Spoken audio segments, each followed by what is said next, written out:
ये कहानी एक छोटे से गांव की है जिसके इर्द गिर्द एक पुराना सुनसान किला था। गांव वाले कहते थे कि ये किला कई देहातों से बंद पड़ा है, लेकिन रात के वक्त इसकी खिड़कियां और दरवाजे खुद ब खुद खुलते और अंदर से अजीब व गरीब आवाजें आती थी। गांव के बुजुर्गों का कहना था किले में कोई रूह फंसी हुई है जो अपने मरने के बाद भी चैन से नहीं रहती।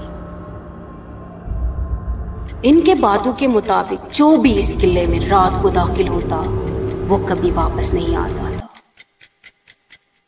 एक दिन सारा नाम की एक नौजवान लड़की जो गांव के सबसे जुर्रतमंद क्रिकेटर थी, इन कहानियों को महज अफसाना समझती थी। वो हमेशा अपने दोस्तों से कहती कि ये सब सिर्फ गांव के बुजुर्गों की गपशप है। लेकिन एक रात सारा ने फैसला किया कि वो इस किले का राज खुद मालूम करेगी। इसके साथ इसके क्रिकेट का बैट भी था, क्योंकि वो अपने आप को किसी भी खतरे से निपटने के लिए तैयार समझती थी। सारा जैसे ही किले के दरवाजे तक पहुंची, एक सर्द हवा का झोंका इसके चेहरे से टकराया, जैसे इसे कोई अंदर आने का कह रहा हो। दरवाजा खुद ब खुद खुल गया और सारा की दिल की धड़कनें तेज हो गई। वो जानती थी कि ये एक चैलेंज है, लेकिन इसने हिम्मत नहीं हारी और कदम अंदर रखा। किले का अंदर का मंजर बहुत ही अजीब था। दीवारों पर पुरानी और धुंधली तस्वीरें लगी थी, जिनमें एक ही इंसान बार बार नजर आ रहा था। जैसे ही सारा आगे बढ़ी, इसने एक कमरा देखा जिसमें एक पुराना आईना था।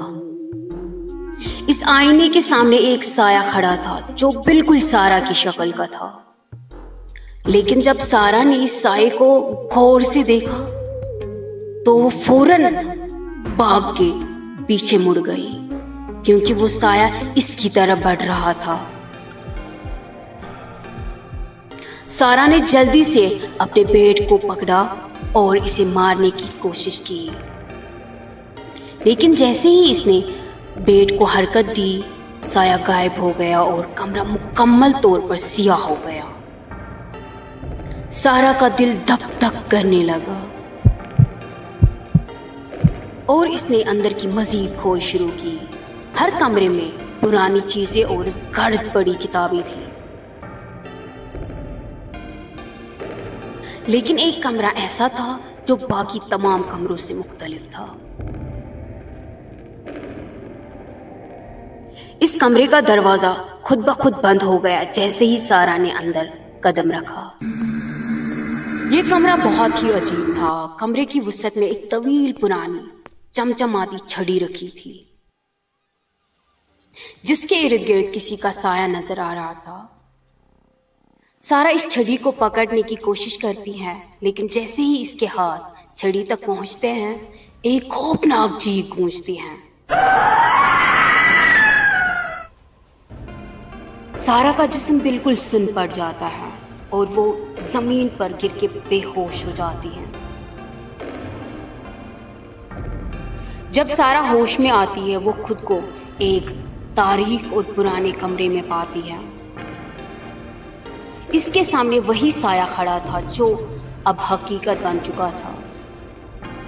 वो साया एक पुरानी खून आलूदा शक्ल इख्तियार कर चुका था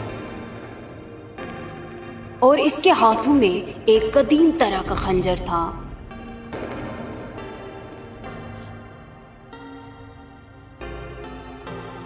सारा ने आखिरी कोशिश की और अपने क्रिकेट के बैट से इस साये को मारने की कोशिश की, लेकिन साया सिर्फ हंस रहा था।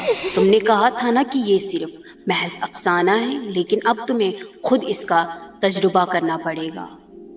ये सुनकर सारा की हिम्मत टूट चुकी थी, मगर इसने आखिरकार अपनी पूरी ताकत से साये को धकेल दिया। जैसे ही इसने साये को धकेल कर इस पर हमला किया, इसकी रूह आजाद हो गई।